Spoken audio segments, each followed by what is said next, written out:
Hello everyone, and how are you doing? Now, I saw the trailer for Spider-Man No Way Home. It's the third Spider-Man movie in the Tom Holland franchise. I was excited for the first 2 days the trailer came out, but then I started thinking, Tom Holland's version of Spider-Man, Tom Holland's Spider-Man might be the weakest Spider-Man we've ever had. Now, before y'all start hating me on the comments section, I said might. I never definitively said he was the weakest Spider-Man. Now, why would you say something like that? Because, of course, it's been, I was about 8 years old when Tobey Maguire's Spider-Man came out, which till this day is respectively the best Spider-Man we've had. And of course, generations change. So we, of course, have a different view on Spider-Man now as it is. It's been Andrew Garfield's was a whole other viewpoint of time. Just as, Tom Holland's is another version. This is like give or take 2 decades of different Spider-Mans that are out there. And Tobey Maguire's version was, depending on how you look at it, the most independent Spider-Man we've had. Because what I've noticed when it comes to patterns of these movies, Tom Holland's version almost seems incapable of achieving anything without help. Tom Holland's version didn't even design his own suit. Tony Stark helped him with, 800 different versions of spider web powers that he had. Tobey Maguire's didn't. But then again, Tobey Maguire had unlimited web fluid, so I'm discounting that. What I'm saying is 3 different generations of Spider-Men have a difference of what it means to be strong. And that boils down to the definition of what it not only means to be a young man, an independent one, or a strong. How do we define strength? And if I were to look at it from only one perspective, Tom Holland is, in that perspective, I'd say, the weakest one. Because Andrew Andrew Garfield's version, leans more towards the Tobey Maguire version, while still having help from Gwen Stacy and a few others. But all the struggles that Tobey Maguire's version and Andrew Garfield's version had were relatively able to keep their conflicts, because ultimately there were inner conflicts. It's like comparing Eddie Griffin's version of what it means to be a gangster versus a rapper. It's kind of like what strength means to Tom Holland's version versus all the other versions that came out there. Let's take a step-by-step view, right? Tobey Maguire's was pretty much alone. He couldn't tell Aunt May. He specifically stated, which was pretty much the running theme to the first Tobey Maguire version's whole movie, was don't tell Aunt May. Tom Holland's version, immediately, at the end of the movie, first movie, tells Aunt May he's Spider-Man. Well, he didn't actually tell, like. But you know where I'm getting with this. Tobey Maguire's version was able to keep a secret. And if you look at it, Tom Holland's version just really can't keep his mouth shut throughout most of the conflicts he's facing. Whereas Andrew Garfield's and definitely Tobey Maguire's was represented that inner conflict, that what meant with great power comes great responsibility. Because Tobey Maguire's version and Andrew Garfield's version knew that the responsibility of not only being Spider-Man but also being the hero of New York and having all these abilities, having this power, came with not being really able to confine in anyone for support. Because really, in Andrew Garfield's as in Tobey Maguire's version, every person he confided in ultimately ended up dead, ended up betraying him, or leaving him. That was it. There was no positive outcome, which he's starting to recognize. Tom Holland's version is starting to recognize that now in the third version. All right. Also, Tom Holland's version of Spider-Man seems to... A lot of the things that happen in Tom Holland's version versus all the other versions that are out there, and I'm specifically Tobey Maguire's version because, like I said, that one's my favorite. But really, a lot of the problems in the movie that he fixes, he actually creates. If you really look at it, a lot of those problems that Tom Holland's Spider-Man fixes, he actually creates. Tom Holland's version of Spider-Man doesn't solve the problems before he escalates them. Whereas Tobey Maguire's version really was all about, okay, even though you don't look for trouble, trouble finds you. That's basically how most of it happened. He wasn't actively seeking out these villains. He wasn't actively creating these villains either.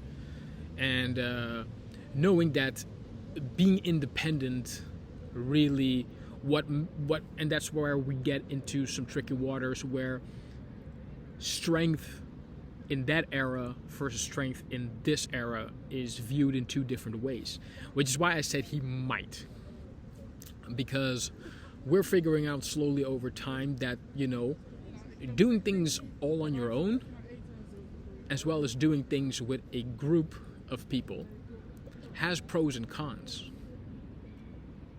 and nowhere is that better illustrated also than in Tom Holland's version of the Spider-Man franchise.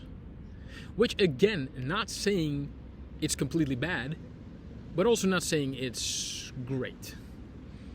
Having said that, I love Tom Holland as Spider-Man.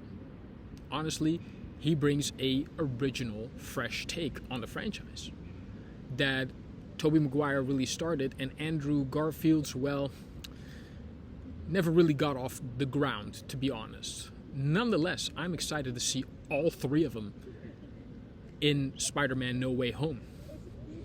Especially after watching Doc Ock and the Green Goblin and seemingly Jamie Foxx coming back as Electro.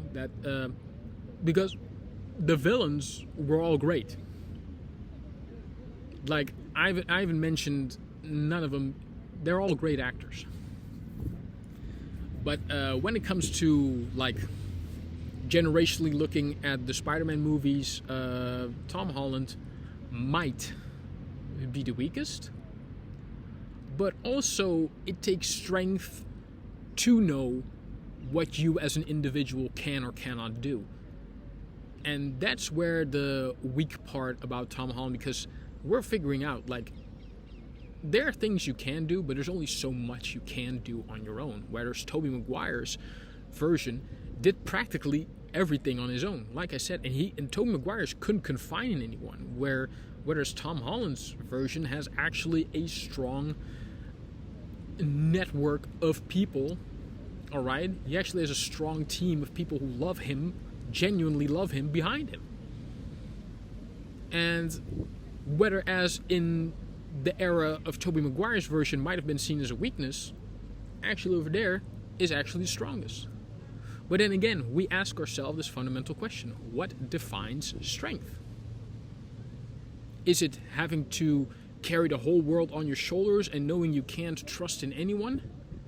Or is it knowing that you don't have to do everything on your own? You can have like-minded people be at your side, and even though they're not able to do what you do, they can take on some of the weight that you cannot carry. So, is Tom Holland's version ultimately the weakest? No. Is he the strongest in terms of being able to achieve everything he can individually? No. But strength, as we've discussed, is measured in various different ways. And really, it boils down to a matter of perspective to see which is stronger than which. Sure, being able to do things on your own might be very great. There is a very much sense of accomplishment, which I personally have achieved in my life, where I'm like, yeah, I'm very glad I did a lot of things on my own, even though I would have loved to have worked with people. And seeing as, and again, there are plenty of other channels on personal issues where I could say that Tobey Maguire's version, in personal opinion, might be the strongest one, but it was also the loneliest one. It was also the most burdensome, and yeah, it's also the most depressive one, but also the most human one in what it takes to dive into an individual journey, which a lot of other people seem to forget how important that is. As much as it's great to have people around you, and again, not saying that Tom Holland's version doesn't tell his own strengths in a different way.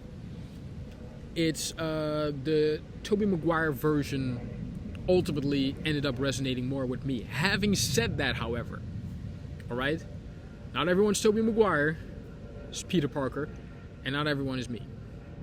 And I will say that Tom Holland is an excellent Spider-Man. I cannot personally wait to see what No Way Home's going to bring, especially with Doctor Strange being my favorite character. And yeah, having Alfred Molina be back as Doc Ock, that is amazing. Like chills. J.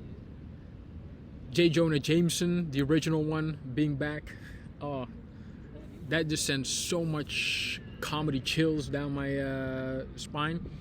And yeah, a Green Goblin might even be back. So I'm excited for this one. I'm really excited. So don't think this is a bashing of Tom Holland's Spider-Man, because really it isn't. It is a measurement of how we look at strength, how we look at independence, whether as there's a positive or negative. And these two versions of the movie, not to purposefully discount Andrew Garfield's version, but Tobey Maguire's and Tom Holland's tell a very conflicting story about what it means to be not just Spider-Man, not also what it means to be human with a lot of responsibility and a lot of weight to carry on his shoulders, but also what it means to be a man. What does it mean to be independent? You know, what does it mean to be strong? Because, like I said, Tobey Maguire's might be, in my opinion, the strongest, but it came at a cost. Whereas Tom Holland carries that same responsibility, but has a lovely group of people who love and support him. and ultimately the strength in recognizing that you can't do all of it on your own. Maybe most of it, but not all of it. And that's really the great lesson I learned in watching the two eras of Spider-Man being from my most favorite and transforming into Andrew Garfield. And again, for all the Andrew Garfield Spider-Man fans, I do apologize for that. It's just that never resonated with me as properly the way that Tobey Maguire's and Tom Holland's version did. And not to say that there wasn't greatness in there. I mean, it gave us Jamie Foxx's Electro. I mean, that is pretty much, couldn't think of a better villain than that, to be honest. And yeah, but other than that, I didn't get the same emotional sense of Spider-Man, you know, whether it's the version of Tom Holland's or Andrew Garfield's. Plus, you know, we didn't get to see intimately the process that, you know, Tom Holland went through. Whereas with Tobey Maguire's version, we actively got to see, emotionally feel the heart-wrenching loss of a figure you look up to. And it's really interesting how we look at strength nowadays. And yeah, ultimately, if I really step outside of myself, Tom Holland definitely is the strongest individual, because he at a very young age at least admits what he can't do versus what he can do. Whereas Tobey Maguire's version was very different. See, we're all different, and we all have different perspectives, and we all change along the way. And honestly, yeah, like again, it changes. There's strength in both of them. It's just ultimately knowledge of self will let you determine which is the better one to carry in which time. So, having said that, y'all have a good one. And again, I cannot wait to see Spider-Man No Way Home.